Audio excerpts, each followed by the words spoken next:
하나님이여 주의 판단력을 왕에게 주시고 주의 공의를 왕의 아들에게 주소서. 그가 주의 백성을 공의로 재판하며 주의 가난한 자를 정의로 재판하리니 의로 말미암아 산들이 백성에게 평강을 주며 작은 산들도 그리하리로다. 그가 가난한 백성의 억울함을 풀어주며 궁핍한 자의 자손을 구원하며 아파가는 자를 꺾으리로다. 그들이 해가 있을 동안에도 주를 두려워하며 달이 있을 동안에도 대대에 그리하리로다. 그는 벤 풀 위에 내리는 비같이 땅을 적시는 소낙비같이 내리리니 그의 날에 의인이 흥왕하며 평강의 풍성함이 달이 닿을 때까지 이르리로다. 아멘.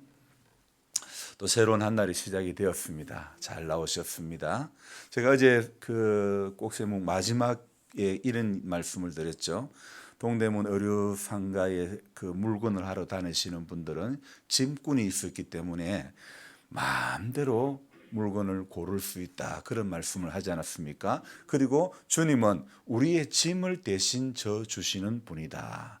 주님은 스스로 자체에서 우리의 짐꾼이 되어 주신다. 그런 말씀을 드렸는데 어제 저는 요즘은 저녁 시간에 8시 조금 넘으면 잠자리에 이렇게 듭니다. 그런데 9시 조금 넘어서 어떤 TV 프로그램에 잠시 들어봤는데 뭐가 나왔냐면 설악산에서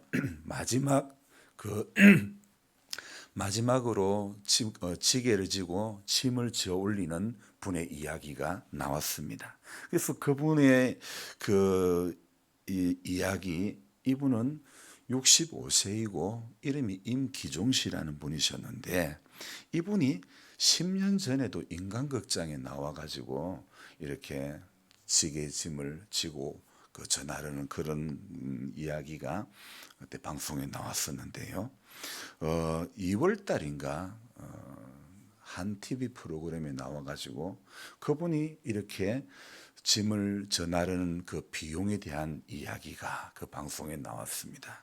그래서 2시간 거리인 비순대까지 올라가는데 이렇게 2만 원이고, 그리고 또 흔들바위까지가 2만 원이고 비순대까지 30분 걸리는데 거기까지는 8천 원이고 비룡폭포까지는 1시간 반이 걸리는데 6천 원이라는 거예요.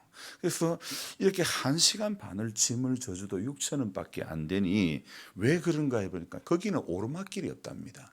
그래서 이 90분 동안 짐을 지고 가는데 받은 금액이 6천 원이다. 이렇게 이런 이야기들이 방송에 알려지면서 이건 최저임금도 안 된다. 그러면서 이분이 마지막 남았던 한 그 지게꾼이었는데 그나마저도 이제 더 이상 할 수 없도록 방송 이후에 해고당해 버린 거예요. 일을 할 수 없게 돼버린 거예요. 사실 그는 금액이 적다고 불평했던 적은 제가 볼 때 한 번도 없었던, 불평할 사람이 얼굴에 아니라고 적혀 있는 거예요. 추운 겨울이라고 해서 돈을 더 받은 것도 아니고 30분 거리에 비순대를 하루에 5번도 이렇게 왕복을 하기도 했습니다. 초창기 이 설악산에 산장들이 있을 때는요, 한 60여 명의 지게꾼들이 지게짐을 지고 이렇게 날랐는데 이 임기종 마지막 남은 이분은요, 키 1m 58에 몸무게 62kg. 10년 전에 인간극장에 나올 때는 자기 몸무게의 2배가 넘는 130kg로 냉장고를 지게로 지고 산으로 올라갔던 그런 일도 있었죠. 참 이렇게 이 65세에 혼자만 남았는데 이분이 그렇게 산 위에서 짐을 기다리는 사람을 위해서 내가 딱 70까지만 하고 그만둬야 되겠다, 이런 생각을 했는데 이분은 어릴 적에 마라톤이 꿈이었답니다. 그래서 마라톤을 이렇게 참 해보려고 했는데 한 사흘 굶고 나니까 막 핑 돌고 도저히 너무 가난하고 어렵고 그래서 할 수가 없었고 그는 황영조 선수가 참 부러웠다, 이런 이야기를 합니다. 그래서 도저히 학교를 더 다닐려 해도 국민학교 5학년만 다니고 더 다닐 수가 없었어요. 게다가 또 부모님이 일찍 돌아가시고 그리고 살기 위해서 일을 시작했죠. 학교 그만두고 같이 짐을 지는 선배의 중매로 아내를 만나서 이렇게 결혼해서 아이를 낳았는데 이 아이가 지적장애 1급인 겁니다. 그래서 직장에 1급 이 아이를 보호시설에 보내가지고 지금 20년째 떨어져 살고 있는데, 이분이 이 아이 때문에 힘들게 번 돈을 어려운 분들을 위해서 기부를 조금씩 이렇게 해왔던 겁니다. 그래서 지금까지 1억이 넘게 기부를 해왔던 것이죠. 그래서 이분이 말합니다. 나 자신을 위해 쓰는 건 굉장히 아깝더라고. 그리고 갖다 주는 건 너무 기분이 좋더라고요. 처음에 기부할 때 자신의 지적장애인 그 아들 때문에 시작한 것이라고 하는데, 자신의 애가 온전치 못하기에 아들을 생각하면서 시작한 기부를 지금 수십 년째 하고 있었던 것이죠.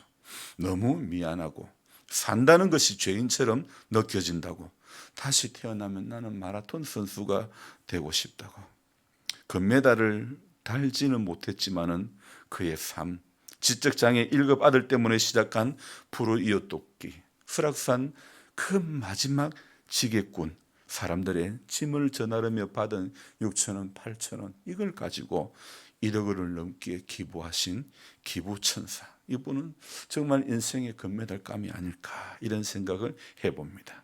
이분이 그렇게 2월 달에 유재석 씨가 진행하는 그 방송에 나왔던 이후로 이거는 노동 착취다, 이래 사람들이요 청와대 청원까지 올리고, 그러다 보니까 사실 이 일을 주는 분은 설악산 국립공원 사무소에서 준 게 아니고 민간 업체가 일을 주는데, 설악산 국립공원 사무소는 또 사무소대로 홈페이지에 막 온갖 비난의 글들이 오고, 이래가지고 뭐 또 일을 직접 시키던 분들도 더 이상 이래가지고는 안 되겠다 싶어가지고, 요즘은요 설악산 그 국립 그 관리공단이 되다 보니까 짐도 헬기로 다 지나는 거예요.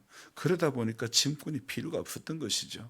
그래서 참 저는요 이분의 이야기를 보면서 지적장애의 아들을 위해서 선한 일을 시작했던 이분, 참 그 사랑이 쌓이다 보니 1억 원이 넘는 돈을 기부하게 됐던 것이고, 참 저는 그래서 지금까지 제가 목사가 되어서 성경 구절 구석구석을 다 읽어보아도 이렇게 우직한 사람을 보지는 못했던 것입니다.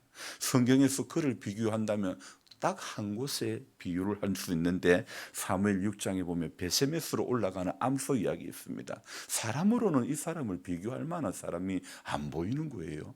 베세메스로 올라가는 그 암소, 그에게는 젖먹이 어린 송아지가 있었습니다. 그럼에도 불구하고 이 베세메스로 올라가는 소는 묵묵히 이 둘이가 올라가는 것입니다. 정말 이분이야말로 젖먹이 송아지를 둔 채 베세메스로 올라가는 어미소와 같이 정말 우직한 분이고, 정말 달인 중에 달인이시고, 그 어떤 올림픽의 금메달을 딴 선수보다도 더 값진 메달을 받아야 될 분이 아닐까, 이런 생각이 드는 겁니다. 그래도 성경에서 그와 비교할 만한 한 사람을 뽑는다면, 저는 사람을 뽑으라 그런다면 그 중에 그래도 다윗이 약간은 비교될 만한 인물이 아닐까.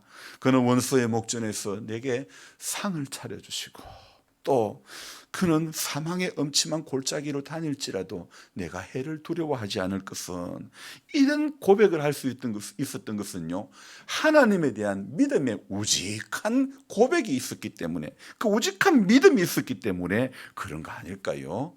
여러분, 대통령 선거를 하루 앞두고 있는 이 시점에 이렇게 임기중 씨와 같은 우직하고 한결같은 분이 나라의 일을 감당할 수 있으면 참 좋겠다는 그런 생각이 듭니다. 여러분, 성경은요 머리 좋은 사람을 들어 하나님이 들어서 쓰셨다고 말씀하고 있지 않습니다. 미련한 자를 들어서 지혜로운 자를 부끄럽게 하신다고 말씀하지 않았습니까?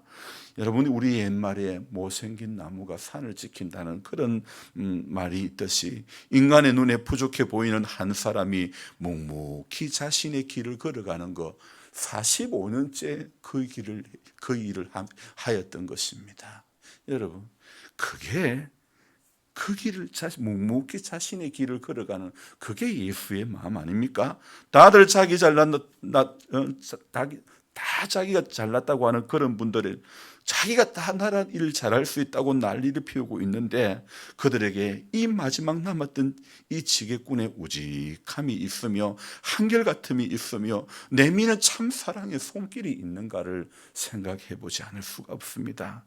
전부 대장동인가 쫄병동인가 몸통은 자기는 아니라고 그러는 이 시점에 참 온 국민은 기대치에 미치지 못하는 후보들을 보며 안타까워하고 있는 그런 현실이죠. 이 마지막 지게꾼의 방송은요, 그 방송되고 난 이후에 완전히 실직자가 되고 말았고 더 이상 이제 남을 도와줄래야 도와줄 수 없는 그런 처지가 되고 말았고 도와줄 수 있는 생활의 방편이 사라지고 말았던 것이죠. 제가 볼 때는 이분은요, 자신의 일이 없어졌어도 원망할 분이라고 얼굴에 안 써였습니다. 그 일이 없어졌어도 얼굴 쳐다보면 나 감사 그렇게 얼굴에 보이는 것입니다. 그래서 정말 입으로 주여주여 우리들의 모습과는 사뭇 다릅니다. 그리스도의 향기 빛 소금이라는 말은 교회 안에 있는 우리에게는 찾아볼 수 없고 오히려 이분에게서 예수의 스티그마, 예수님의 흔적을 찾아볼 수 있는 것입니다. 누가 진짜 예수를 믿는 사람인가? 누가 진짜 예수의 흔적을 가진 사람입니까?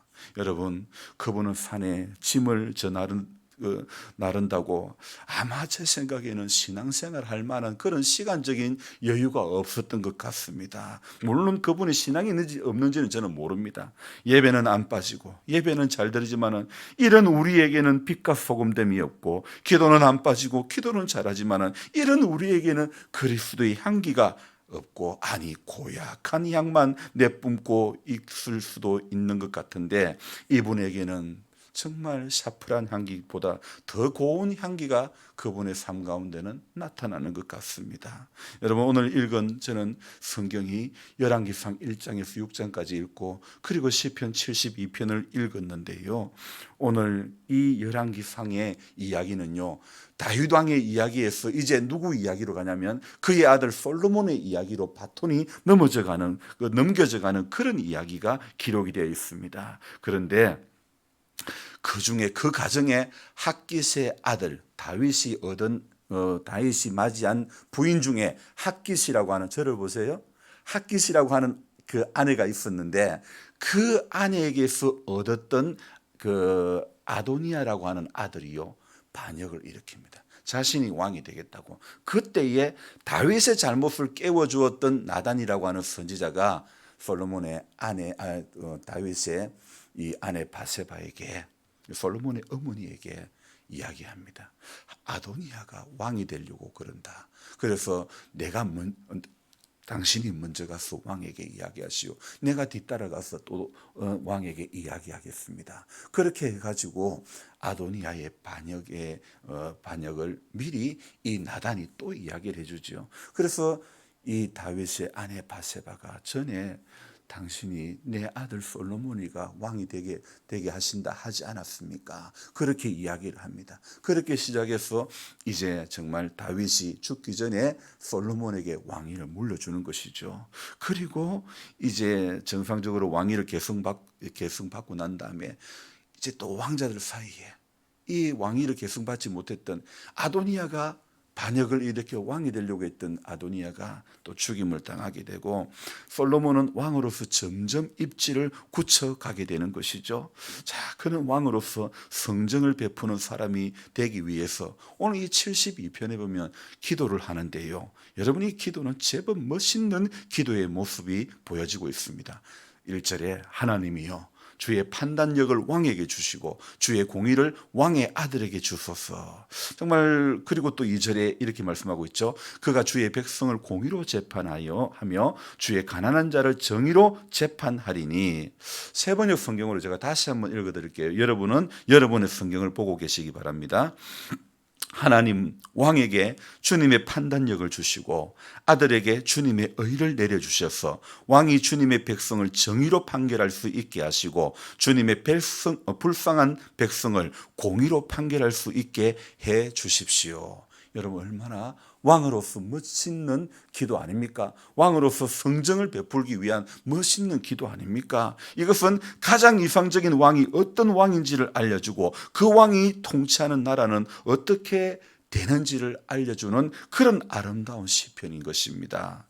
왕은 누구이고 그 아들은 누구일까요? 하나님을 자신의 왕으로 인정하고 자신을 하나님의 아들이라고 표현하고 있는데 오늘 시인이 온 세상의 왕이신 하나님의 통치를 받는다는 그런 말입니다. 겸손한 그런 왕이었던 것 같습니다. 하나님이 온 세상의 왕이며 통치자이므로 하나님의 통치를 받아야 하는 것이 당연한 것이라는 겁니다. 여러분, 제가 언제나 드리는 말씀이 무엇입니까? 사람에게는요, 당연한 게 참 안 된다고. 당연한 게 참 당연하게 돼야 되는데 당연한 게 당연하게 안 된다는 것입니다. 왕이 매일 해야 하는 일은 결제를 해야 되고 인재를 등용해야 되고 그릇된 판단으로 인해서 억울한 사람이 생기지 않도록 왕이 또 실수를 하지 않도록 그렇게 왕이 지혜가 있어야 되지요. 각 부서에 적재적소에 적임자를 세워 임명을 해야 되는 것, 이거 전부 왕이 해야 할 일 아닙니까? 그래서 오늘 시인이 하나님 앞에 구한 것은요, 판단력이라는 겁니다. 주의 판단력을 왕에게 주시고, 그래서 정말 우리는요, 세상을 살아가면서 왕이 아니어도 우리 인생들에게 필요한 것은 판단력이라는 것입니다.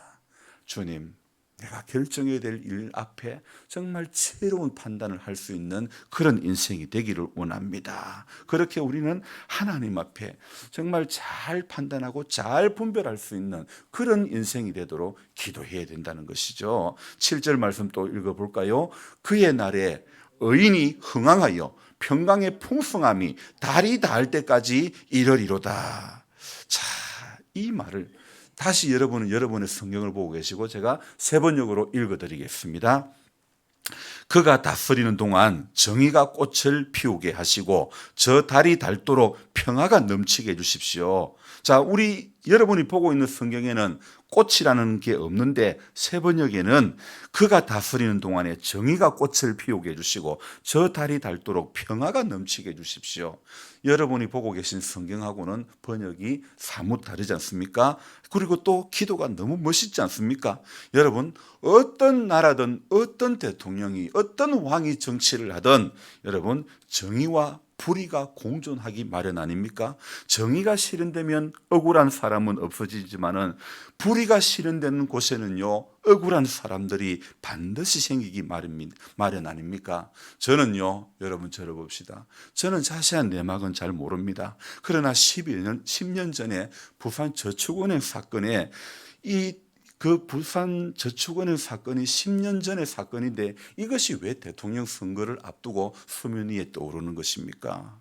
그 이야기는요, 저는 자세한 내막은 금융권에 있었던 사람이 아니기 때문에 자세한 내막은 모르지만은 누군가는 억울한 사람이 있기 때문에 그런 것 아닐까요?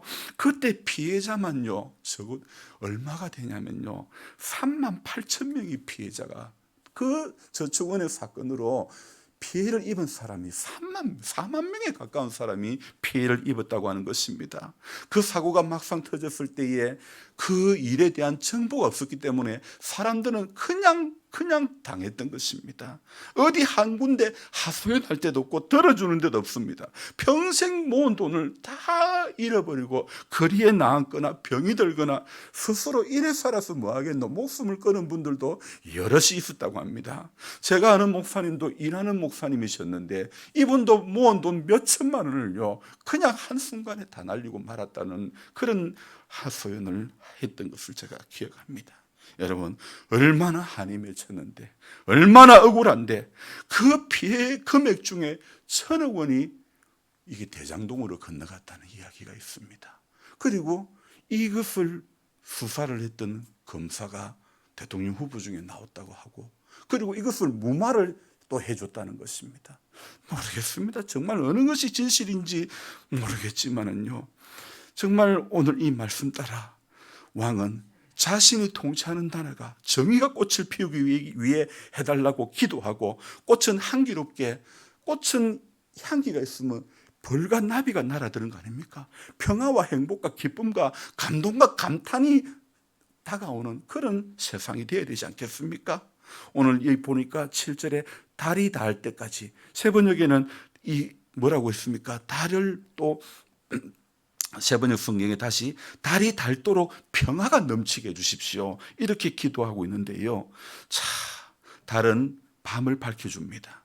여러분, 밝음은, 이 세상은요, 밝음과 어둠이 공존하고 있는데 세상을 파괴하는 악의 세력이 있고, 달이 닳도록 평화로운 세상이 되게 해달라고 지금 시인은 기도하는 거 아닙니까?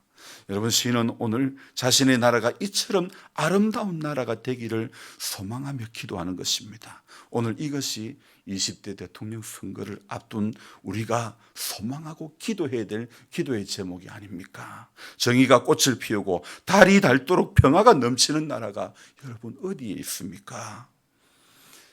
꽃이 피우고 달이 닳도록.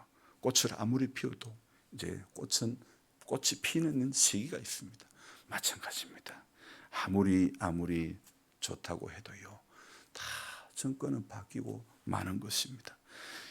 이 땅에 어느 누가 해도 불합리한 것, 부족한 것은 생기기 마련입니다. 그러나 하나님이 다스리는 그 나라, 하나님의 다스림, 여러분, 우리가 죽어서 어딘가 가는 하늘 저편의 나라가 아니라 하나님의 다스림을 받는 이곳이 하나님의 다스림을 받는 나라이어야 하는 것이고, 내가 오늘도 그 나라의 백성이 되어져야 되는 줄로 믿습니다. 그래서 우리가 살고 있는 이 땅에 정말 억울한 일들도 많고, 정말 마음 아픈 일들도 많고, 정말 죽고 싶을 만한 사연들도 많이 있지만은, 그러나 오늘 시인이 기도했던 것처럼 4절에 뭐라고요? 그가 가난한 백성의 억울함을 풀어주며 궁핍한 자의 자손을 구원하며 압박하는 자를 꺾으리로다.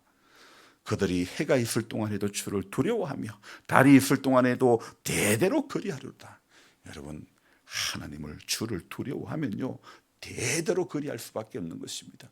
오늘 이 땅에 수많은 사람, 전 세계의 수많은 사람이 하나님을 두려워하지 않으니까 백성을 볼모로, 민간인을 볼모로, 여러분, 러시아에서도 얼마나 지금 우크라이나 나라의 민간인 지역에도 폭격을 하고 얼마나 무고한 사람들이 추구하고 있는지 모릅니다.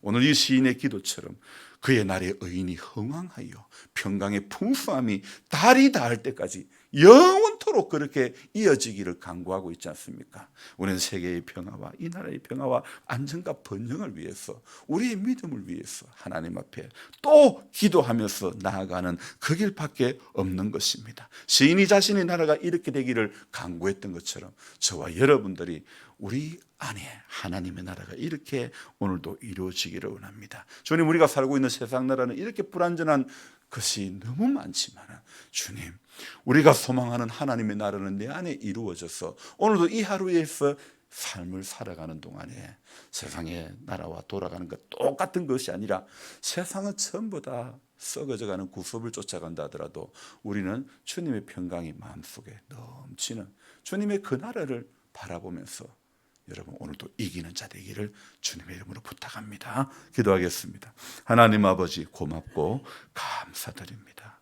주님, 우리는 이 땅을 살아가면서 지금까지 수많은 그런 위정자들을 경험했지만은 전부 다 잘할 것만 같았지만은 우리 사회에서는 아직도 정의와 공의가 실현되지 않는 부분들이 너무 많은 것 같습니다. 10년 전에 저축은행 사건으로 인해서 얼마나 많은 사람이 눈물을 흘렸는지 모릅니다. 얼마나 많은 사람이 억울한 일을 당했는지 모릅니다. 울진에 산불을 끄다가 소방관 한 분이 또 순직을 하고 말았습니다. 안타까운 일들을 자꾸 경험하고 있습니다. 홧김에 산에 불을 낸 분들도 있고, 참 이렇게 우리 살아가는 세상이 이런 세상이 되어서는 되겠습니까? 그분도 말 못할 정말 사연이, 이웃이 홀대해서 그렇다, 뭐 그런 이야기들. 여러분, 우리는 정말 하나님 앞에 우리 묵묵히 우직하게 우기종 씨처럼, 임기종 씨처럼 정말 우리 맡은 자리에서 묵묵히 무수한 말만 풍성한 우리들 되지 말게 해주시고 삶으로 그리스도의 향기가 드러날 수 있는 우리들 되게 해 주옵소서. 말만 풍성한 교회, 말만 풍성한 목사, 말만 풍성한 성도 되지 않기를 원합니다. 삶으로서 주님의 마음을 붙잡고 달려가는 우리들 되어지게 해 주옵소서. 주님, 대통령 선거를 하루 앞두고 있습니다. 하나님의 공의와 정의가 실현되어지기를 소망합니다. 주님 마음에 합한 자를 세워주시기를 원하옵고, 우리 하나님 아버지, 이 나라 이 민족이 하나님 앞에 정의로운 길을 걸어가는 나라, 정의로운 길을 걸어가는 민족 되어지게 해 주옵소서. 오늘도 깨어서 기도하며 하나님 나라의 백성으로서 이날도 정말 믿음의 모습으로 향기요 빛이요 소금의 역할을 감당할 수 있는 우리 모두가 되게 도와주옵소서. 귀하신 예수님의 이름으로 감사하며 기도드리옵나이다. 아멘. 간절한 마음으로 주를 부르고 기도합니다. 주여!